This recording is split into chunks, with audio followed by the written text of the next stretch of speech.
বাইতুল্লাহ শরীফের দুয়ারের সামনে বসতে হবে। কেমনে বসবেন?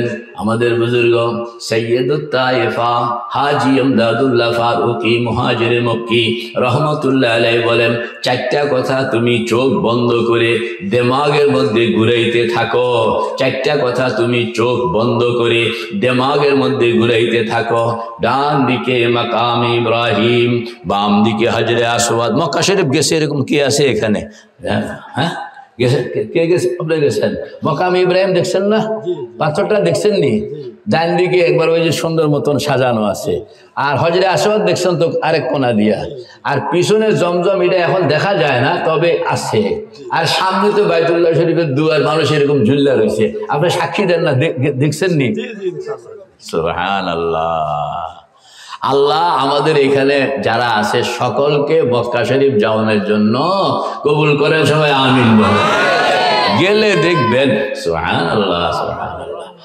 ডান দিকে মাকাম ইব্রাহিম, যেখানে হযরত ইব্রাহিমের পায়ের চিহ্নটা এখনো আছে। ওয়াত্তাখিযু মিন মাকামি ইব্রাহিম মুসাল্লা ওয়া আহিদনা ইলা ইব্রাহিমা ওয়া ইসমাঈলা আন তাহহিরা বাইতিয়া লিত-তাইফিনা ওয়াল আকিফিনা ওয়ার রুকআইস সুজুদ। তো বলেন না, ডান দিকে মাকাম ইব্রাহিম, বলুন ডান দিকে মাকাম ইব্রাহিম, বাম দিকে হজরে আসওয়াদ, পিছনে জমজম, সামনে বাইতুল্লাহ শরীফের রহমতের দুয়ার। আল্লাহু আকবার।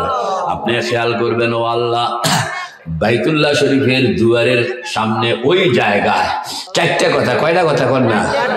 ডান দিকে মাকাম ইব্রাহিম, বাম দিকে হজরে আসওয়াদ, পিছনে জমজম, সামনে বাইতুল্লাহ শরীফের রহমতের দুয়ার। আপনি খেয়াল করবেন, ও আল্লাহ, তোমার ঘরের দুয়ারের সামনে ওই জায়গায় যেখানে দাঁড়াইয়া হজরত ইব্রাহিম কান্না করেছিলেন, যেখানে দাঁড়াইয়া হজরত ইসমাইল কান্না করেছিলেন, যেখানে দাঁড়াইয়া হজরত হাজেরা কান্না করেছিলেন, যেখানে দাঁড়াইয়া হজরতে মুহাম্মদুর রাসূলুল্লাহ কান্না করেছিলেন, ঠিক সেই জায়গায় আমি নিজেকে দাঁড় করাইয়া দিলাম। আল্লাহ। হাজী সাহেব রহমতুল্লাহ আলাইহি বলেন, দিমাগের মধ্যে কথাটা ঘুরাও।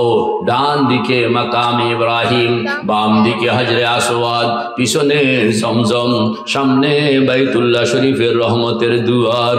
আমি যেন বাইতুল্লাহ শরীফের রহমতের দুয়ারের সামনে নিজেকে কাঙ্গাল বানাইয়া বসাইয়া দিলাম।